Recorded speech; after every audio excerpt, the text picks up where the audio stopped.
শেখ হাসিনা বাংলাদেশে আসবে কেবলমাত্র বিচারের মুখোমুখি হওয়ার জন্য, ফাঁসির কাস্টে ঝোলার জন্য। সাবেক প্রধানমন্ত্রী শেখ হাসিনা বিচারের মুখোমুখি হতে ও ফাঁসির কাস্টে ঝোলার জন্যই কেবল দেশে আসবেন বলে মন্তব্য করেছেন অন্তর্বর্তী সরকারের তথ্য ও সম্প্রচার উপদেষ্টা নাহিদ ইসলাম। সোমবার বিকেলে কেন্দ্রীয় শহীদ মিনারে বৈষম্য বিরোধী ছাত্র আন্দোলনে শহীদ আরাফাতের জানাজায় অংশ নিয়ে তিনি এসব কথা বলেন। শহীদ আরাফাত ফ্যাসিবাদের বিরুদ্ধে দেশকে স্বৈরাচার মুক্ত করতে সে রাস্তায় নেমেছিল। নাহিদ বলেন, গণহত্যাকারীদের বিচার আমরা বাংলার মাটিতে নিশ্চিত করব এ ঘোষণা দিয়ে এক দফা ঘোষণা করেছিলাম। সেখান থেকে এক বিন্দু পরিমাণও আমরা পিছপা হইনি। বাংলার মাটিতে এই গণহত্যাকারীদের বিচার নিশ্চিত করব, এটা ঘোষণা দিয়েই আমরা এক দফার ঘোষণা দিয়েছিলাম। তিনি বলেন, যারা ভারতে আশ্রয় নিয়ে ভাবছে বাহির থেকে বাংলাদেশকে অস্থির করবে, তাদেরকে বলবো বিচারের সম্মুখীন হওয়ার জন্য মানসিকভাবে প্রস্তুতি নিন।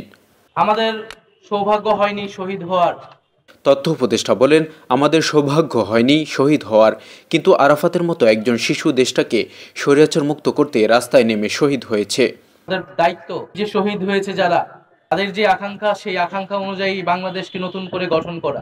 আমাদের দায়িত্ব হচ্ছে যে আকাঙ্ক্ষা নিয়ে হাজার হাজার শিশু কিশোর ছাত্র জনতা শহীদ হয়েছে, সেই আকাঙ্ক্ষা অনুযায়ী এই বাংলাদেশকে নতুন করে গঠন করা।